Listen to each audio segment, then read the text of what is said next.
Hello दोस्तों, स्वागत है आपका अपने चैनल एग्जामेज़ॉन पे। एक बार फिर से मैं हाजिर हूँ 1 अक्टूबर 2021 के डेली पीआईबी एनालिसिस के साथ। तो काफ़ी लंबे गैप के बाद पीआईबी वापस रीस्टार्ट कर रहे हैं। 7 पीएम पे ये वीडियो अपलोड होनी थी, लेकिन 9 पीएम पे अपलोड हो रही है। जब तक ये मैं नई पीआईबी की वीडियोस बना रहा हूँ, तो ओल्ड पीआईबी की पीडीएफ मैं टेलीग्राम ग्रुप पे अपलोड करता जा रहा हूँ। 8 सितंबर तक की टेलीग्राम पर अपलोड हो गई है पीआईबी की वीडियो। मैं कोशिश करूंगा जल्दी से जल्दी उनकी वीडियो भी बना दूं। तो ये नई वाली चलती रहेंगी। 25 सितंबर को मैंने ट्राई किया था, लेकिन फिर हो नहीं पाया, कंसिस्टेंसी फिर ब्रेक हो गई। तो मैंने 1 अक्टूबर से ही करंट अफेयर्स और इसको शुरू किया है। देखते हैं कि पुरानी वाली कितनी जल्दी अपलोड हो जाती हैं। पहला आर्टिकल है इंडेक्स ऑफ 8 कोर इंडस्ट्रीज। जो 8 कोर इंडस्ट्रीज हैं उनका इंडेक्स मंथली रिलीज किया जाता है। किसके द्वारा रिलीज किया जाता है? Office of economic adviser, department for promotion of industry and internal trade, यानी जो कॉमर्स मिनिस्ट्री के तहत ऑफिस ऑफ इकोनॉमिक एडवाइजर है, वो हर मंथ 8 यानी 8 कोर इंडस्ट्रीज का इंडेक्स रिलीज करता है। ये 8 कोर इंडस्ट्रीज आप यहाँ पढ़ सकते हैं, कोल, क्रूड ऑयल, जो भी हैं आप यहाँ पढ़ लीजिएगा।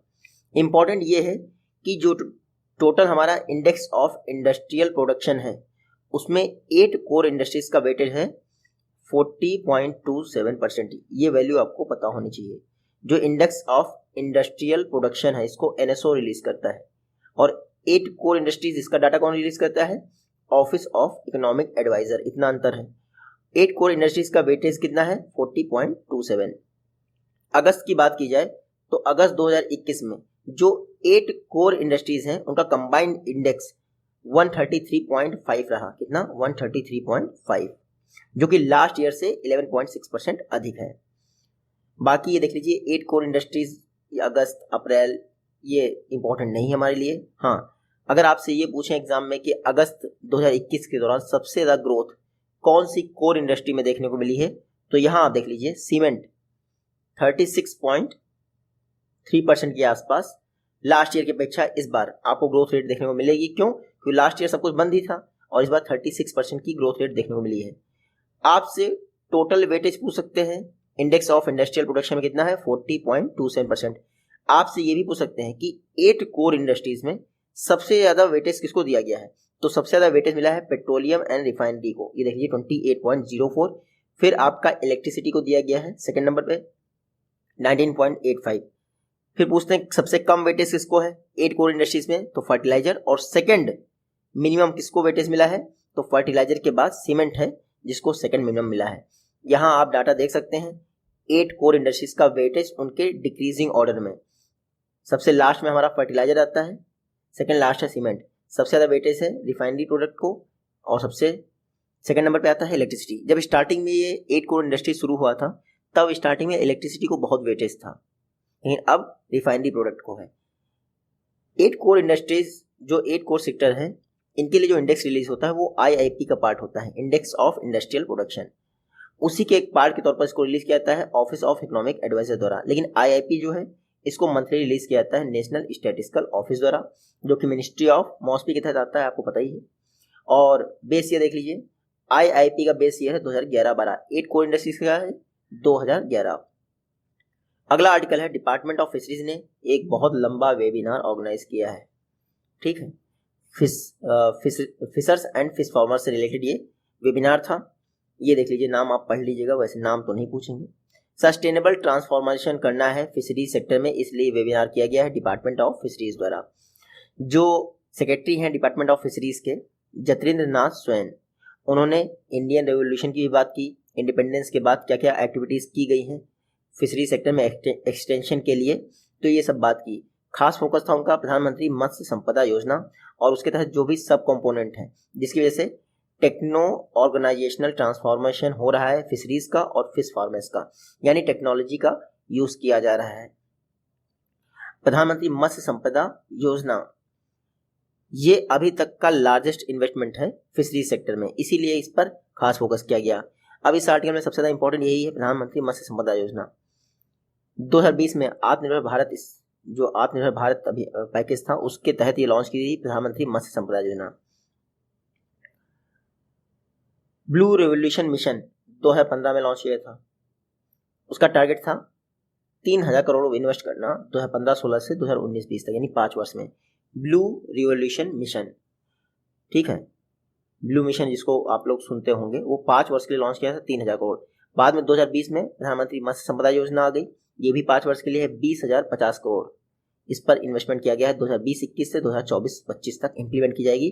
अभी तक का हाईएस्ट एवर इन्वेस्टमेंट है फिशरीज सेक्टर में। प्रधानमंत्री मत्स्य संपदा योजना का टारगेट क्या है? 2024-25 तक जो फिश प्रोडक्शन वर्तमान में हो रहा है उसको 70 लाख एडिशनल बढ़ाना, साथ ही साथ जो फिशरीज एक्सपोर्ट है उससे 1 लाख करोड़ की अर्निंग करना, फिश फार्मर्स इनकी इनकम को डबल करना 2024-25 तक। लेकिन नॉर्मल फार्मर्स की क्या है? 2022। और पोस्ट हार्वेस्ट लॉसेस जो कि इसमें 20 से 25% हो रहा है उसको 10% कम करना। तो मेजर फैक्ट आपको पता होने चाहिए प्रधानमंत्री मत्स्य संपदा योजना।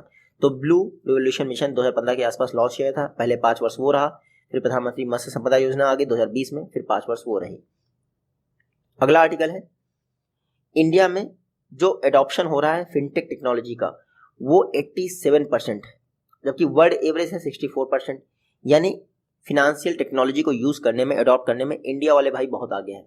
सबसे आगे होंगे हिंदुस्तानी वाला, आपने सॉन्ग सुना ही होगा। पीयूष गोयल जी हाल ही में,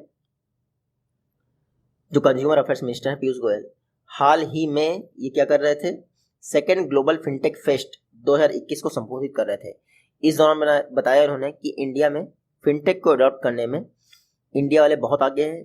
87% जितने लोग फिनटेक मतलब कि फिनेंशियल सिस्टम को यूज कर रहे हैं उसमें से 87% क्या फिनेंशियल टेक्नोलॉजी को यूज कर रहे हैं, जबकि ग्लोबली देखा जाए तो 64% एवरेज है। मई 2021 में जो यूपीआई ट्रांजेक्शन हुआ है वो लगभग $68 बिलियन का हुआ है, और ये 2.6 बिलियन ट्रांजेक्शन के बाद रिजल्ट आया है। अगस्त 2021 में 3.6 बिलियन ट्रांजेक्शन हुए हैं, जो कि शायद ये 68 बिलियन से भी अधिक हो, और ये वर्ल्ड में अब तक का हाईएस्ट है। प्रधानमंत्री मोदी जी के आने के बाद डिजिटाइजेशन पर और फिनेंशियल इंक्लूजन पर फोकस किया गया। डिजिटल इंडिया मिशन 2015 में लॉन्च कर दिया गया था, आपको पता ही है। जनधन योजना, आज़ादी के बाद पहली बार ऐसा कोई मिशन लॉन्च हुआ है, और जैसे ही प्राइम मिनिस्टर मोदी जी ने क्या लिया शपथ, उसके बाद पहला इंडिपेंडेंस डे पड़ा 15 अगस्त 2014 को, अनाउंस कर दी गई प्रधानमंत्री जनधन योजना स्कीम, और 28 अगस्त 2014 से इंप्लीमेंट हो गई, यानी 7 वर्ष कंप्लीट हो गए हैं प्रधानमंत्री जनधन योजना के। जो फिनटेक सेक्टर है उसमें इन्वेस्टमेंट काफ़ी तेज़ी से बढ़ रहा है। 2016 से अब तक $10 बिलियन का इन्वेस्टमेंट हो चुका है फिनटेक सेक्टर में। इवन बात की जाए स्टार्टअप इकोसिस्टम की, तो वर्ल्ड का 3rd largest startup ecosystem India में है, और फिनटेक मार्केट में लगभग 2100 से अधिक फिनेंशियल टेक्नोलॉजी। गवर्नमेंट ने हाल ही में बैंकों से कहा है कि जो जनधन अकाउंट होल्डर्स हैं उनका फिनेंशियल एक्सेस जो है इम्प्रूव किया जाए, और साथ ही साथ माइक्रो क्रेडिट और माइक्रो इन्वेस्टमेंट प्रोडक्ट उनको सेल किए जाएँ, और फ्लेक्सी रिकरिंग स्कीम्स का भी फ़ायदा मिले उनको। प्रधानमंत्री जनधन योजना ये नेशनल मिशन है फिनेंशियल इंक्लूजन के लिए, और 7 वर्ष इसने कंप्लीट कर लिए हैं। प्रधानमंत्री जनधन योजना, इसके 6 पिलर्स हैं, पहले भी मैं बात कर चुका हूँ, ये आप 6 पिलर्स पढ़ सकते हैं, और सबके विषय में यहाँ पर जानकारी दी हुई है। अगला आर्टिकल है हमारा, इंडिया ने अपना सपोर्ट एक्सटेंड किया है अंटार्कटिक इन्वायरमेंट के लिए, और साथ ही साथ ईस्ट अंटार्कटिका और वेडल सी को मरीन प्रोटेक्टेड एरिया घोषित करने का भी सपोर्ट किया है इंडिया ने। मिनिस्ट्री ऑफ अर्थ साइंसेज के मिनिस्टर कौन है? डॉक्टर जितेंद्र सिंह। और marine protected area ministry of earth sciences के तत्वाधान में आता है। इंडिया, ऑस्ट्रेलिया, नॉर्वे, उरुग्वे और यूके को ज्वाइन कर रहा है, जो कि को स्पॉन्सर हैं मरीन प्रोटेक्टेड एरिया प्रपोजल के। तो ये 4 ही कंट्रीज हुई ना आपके, को स्पॉन्सर हैं मरीन प्रोटेक्टेड एरिया के लिए। इंडिया ने अपना एक बार सपोर्ट फिर से एक्सटेंड किया है अंटार्कटिक इन्वायरमेंट के लिए, और यूरोपियन यूनियन के उस प्रपोजल को भी सपोर्ट किया है जिसमें ईस्ट अंटार्कटिका के साथ साथ वेडल सी को मरीन प्रोटेक्टेड एरिया घोषित करने की बात की गई है। डॉक्टर जितेंद्र सिंह ने कहा है कि अंटार्कटिका इन्वायरमेंट, जो अंटार्कटिका का इन्वायरमेंट है, उसके लिए इंडिया पूरी तरह से समर्पित है। अंटार्कटिका के इन्वायरमेंट को सपोर्ट करना चाहिए, क्योंकि अगर उसको नहीं सपोर्ट करेंगे तो सी लेवल राइज होने लगेगा, जिससे जो आइसलैंड कंट्रीज हैं उनको बड़ी दिक्कत होगी। ये जो ईस्ट अंटार्कटिका है या फिर जो वेडल सी है, ये 2 प्रपोज्ड मरीन प्रोटेक्टेड एरिया हैं, यूरोपियन यूनियन द्वारा प्रपोज किए गए हैं। अच्छा, ये मरीन प्रोटेक्टेड एरिया ये अंटार्कटिका रीजन में कौन मैनेज करेगा? Commission for the conservation of Antarctic marine living resource, CCAMLR। CCAMLR Antarctica marine living resources हैं उनके कंजर्वेशन के लिए रिस्पॉन्सिबल है। CCMLR को इंडिया ने 2020 में कुछ चीज़ें कही थी, लेकिन तब से लेकर अभी तक कोई कॉमन कंसेंसस नहीं आ पाया है। और इस अंटार्कटिका के साथ साथ विडल सी अभी तक मरीन प्रोटेक्टेड एरिया घोषित नहीं हुए हैं। डॉक्टर जितेंद्र सिंह ने कहा है कि EU डेलीगेशन के जो EU डेलीगेशन को डॉक्टर जितेंद्र सिंह ने सपोर्ट किया है कि इंडिया ने 1981 में अंटार्कटिक एक्सपीडिशन स्टार्ट किया था, जो कि सदर्न इंडियन ओशन से स्टार्ट होके वहाँ तक जाता है अंटार्कटिका के मरीन लिविंग रिसोर्सेज तक। और अभी तक इंडिया ने कभी भी अपने डेलीगेशंस को, ये जो एक्सपेडिशन है, इनको स्टॉप नहीं किया। अभी तक टोटल 40 एक्सपेडिशन हो चुके हैं, 41वां जाना है 2021-22 में। प्राइम मिनिस्टर मोदी जी का जो अंटार्कटिक विजन है वो भी कंजर्वेशन की बात करता है। CCAMLR एक इंटरनेशनल ट्रीटी है जो कि 1982 में फोर्स में आई थी। इंडिया ने CCAMLR को 1986 में ज्वाइन किया था। और इंडिया में जो CCAMLR को कोऑर्डिनेट करता है वो ministry of earth sciences coordinate करता है। और इसका जो अटैच्ड ऑफिस है centre for marine living resource and ecology, Kochi Kerala में, ये इसको सपोर्ट करता है। इंडिया का मरीन प्रोटेक्टेड एरिया आप देख लीजिए, 8000 किलोमीटर की कोस्ट लाइन है इंडिया की लगभग, जिसमें इंडिया के 5 डेजिग्नेटेड मरीन प्रोटेक्टेड एरिया हैं। 5 आप यहाँ पे पढ़ सकते हैं, ठीक है। और बस 5 मरीन प्रोटेक्टेड एरिया है इंडिया में, कुछ खास मरीन प्रोटेक्टेड एरिया नहीं है। लैंड वाले जो हैं वो तो आपको पता ही है। Says senior ageing growth engine, says project, ये किसका है? Ministry of social justice and empowerment का है। देखिए, इंडिया की एल्डरली पॉपुलेशन में काफ़ी तेज़ी से राइज हो रहा है। इंडिया में लगभग 11 करोड़ लोग ऐसे हैं जिनकी एज 60 वर्ष से ऊपर है। हालांकि अभी कोई दिक्कत की बात नहीं, क्योंकि इंडिया की 60% पॉपुलेशन जो है 35 ईयर्स से नीचे है। ये देख लीजिए, लेटेस्ट इंडस्ट्री रिपोर्ट की बात करें तो इंडिया में जो एल्डर्स का शेयर है वो टोटल पॉपुलेशन का इंक्रीज होगा। देखिए, 2001 में 7.5% था, 2026 तक 12.5% और 2050 तक 19.5% हो जाएगा। तो इंडिया की एल्डरली पॉपुलेशन जो है बढ़ रही है। 2016 में प्राइम मिनिस्टर मोदी जी द्वारा senior citizen welfare fund announce किया गया, जो कि एल्डरली पीपल्स की लाइफ को बेहतर करने के लिए यूज़ किया जाएगा। ये जो सीनियर सिटीजन वेलफेयर फंड है ये 9000 करोड़ का होगा। और इसमें जो EPF या फिर अदर पब्लिक फंड हैं उनके अनक्लेम डिपॉजिट्स को रखा जाएगा। राष्ट्रीय वयोश्री योजना भी लॉन्च की गई अप्रैल 2017 में।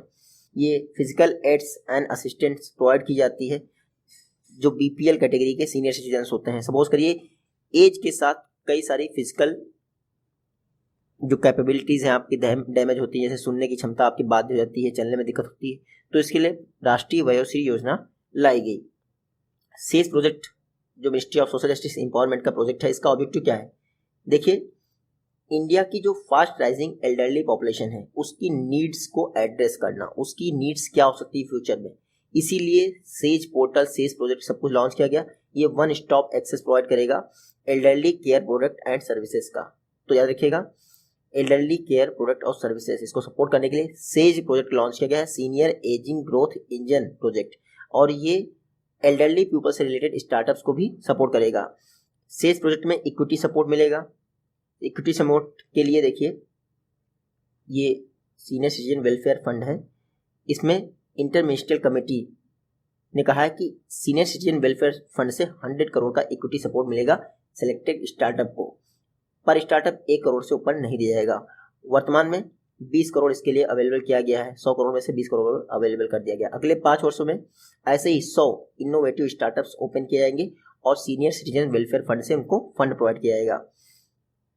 एम्पावर्ड कमेटी ने रिकमेंड किया है जब आप इनोवेटिव आइडियाज़ को सिलेक्ट करें यंग स्टार्टअप, और ये जो यंग स्टार्टअप्स हैं ये 3 वर्ष से ऊपर के नहीं होने चाहिए। ऐसा नहीं कि वो काफ़ी लंबे समय से आ रहे हैं, मतलब मेन पर्पज़ ये है कि नए स्टार्टअप्स को ही वरीयता दी जाए इसमें। और ये देख लीजिए, work on the elderly cause, मतलब 3 वर्षों तक जिस स्टार्टअप ने काम किया हो एल्डरली कॉज के लिए, उनको सिलेक्ट करने की कोशिश की जाएगी। सीनियर सिटीजन वेलफेयर फंड जो कि 9000 करोड़ का है, उसमें से 100 करोड़ निकाल लिया गया है। इक्विटी सपोर्ट दिया जाएगा 1 करोड़ पर स्टार्टअप्स। 20 करोड़ इस वर्ष के लिए बनाया गया है और 5 वर्षों में 100 करोड़ खर्च हो जाएगा। एग्रीकल्चर रेसिड्यू से डायरेक्टली हाइड्रोजन बनाने के लिए एक यूनिक टेक्नोलॉजी डेवलप की गई है ministry of science and technology द्वारा। तो इसीलिए बात की गई है ये देख लीजिए, अगरकर रिसर्च इंस्टीट्यूट जो कि पुणे में है, उसने ये टेक्नोलॉजी डेवलप की है। चलिए देखते हैं। इंडियन रिसर्चर्स, उन्होंने एक यूनिक टेक्नोलॉजी डेवलप की है ताकि एग्रीकल्चर रेसिड्यू से डायरेक्टली हाइड्रोजन बना सके। देखिए, इंडिया का टारगेट है 2030 तक 450 गीगावाट रिन्यूएबल एनर्जी बनाना। टोटल एनर्जी का 60% रिन्यूएबल से आएगा। अब इसको अचीव करने के लिए जायज़ है कि हाइड्रोजन को अगर यूज़ किया जाए तभी हम कुछ कर पाएंगे। टेक्नोलॉजी 25% मोर एफिशिएंट है अगर कन्वेंशनल एनएरोबिक जो डाइजेशन प्रोसेस है उसको देखा जाए। ये जो टेक्नोलॉजी बनाई है इन्होंने अगरकर रिसर्च इंस्टीट्यूट में बनाई है। हाइड्रोजन प्रोडक्शन बायोमास गैसिफिकेशन का यूज करके इसको क्रिएट किया जाएगा। बायोमास गैसिफिकेशन, जो बायोमास है वो खुद में रिन्यूएबल ऑर्गेनिक रिसोर्स है, यानी रिन्यूएबल एनर्जी का सोर्स है। अब इसकी मदद से हाइड्रोजन प्रोड्यूस की जाएगी रिन्यूएबल रिसोर्स को यूज करने के लिए। तो अगरकर रिसर्च इंस्टीट्यूट जो कि पुणे में है, ministry of science and technology के तहत, उसने यूनिक टेक्नोलॉजी बनाई है हाइड्रोजन गैस को क्रिएट करने के लिए, और हाइड्रोजन एक रिन्यूएबल सोर्स है। नीति आयोग ने हाल ही में एक रिपोर्ट लॉन्च की है। उन हॉस्पिटल्स की लिस्ट जारी की है, डिस्ट्रिक्ट हॉस्पिटल्स की, जहां पर बेस्ट हेल्थ प्रैक्टिसेस क्या की गई हैं, अडॉप्ट की गई हैं। नीति आयोग की report launch in the present of doctor VK. Paul. VK. Paul आपको पता ही है, इंडिया में जो कोविड चल रहा था उसके टास्क फोर्स के अध्यक्ष थे। नीति आयोग ने देखिए उन डिस्ट्रिक्ट हॉस्पिटल्स की रिपोर्ट बनाई है जहां पर बेस्ट प्रैक्टिसेस अडॉप्ट की गई हैं हेल्थ सेक्टर में। तो ये रिपोर्ट जो है आउटकम है collaboration ministry of health and family welfare का, WHO का। पहली बार इस तरह की कोई रिपोर्ट है परफॉर्मेंस असेसमेंट की डिस्ट्रिक्ट हॉस्पिटल्स की। अभी तक ऐसी कोई भी रिपोर्ट नहीं है। रिपोर्ट जो है असेसमेंट फ्रेमवर्क है जो कि 10 की इंडिकेटर्स पर आता है। इसमें 707 डिस्ट्रिक्ट हॉस्पिटल्स को कवर किया गया है, और इसके लिए जो HMIS 2017-18 का डाटा है उसको बेस लाइन एक्सरसाइज के तौर पर यूज़ किया गया है। तो नीति आयोग की जो रिपोर्ट है 2017 डाटा के आधार पर, मतलब कि बेस लाइन के तौर पर बनाई गई है।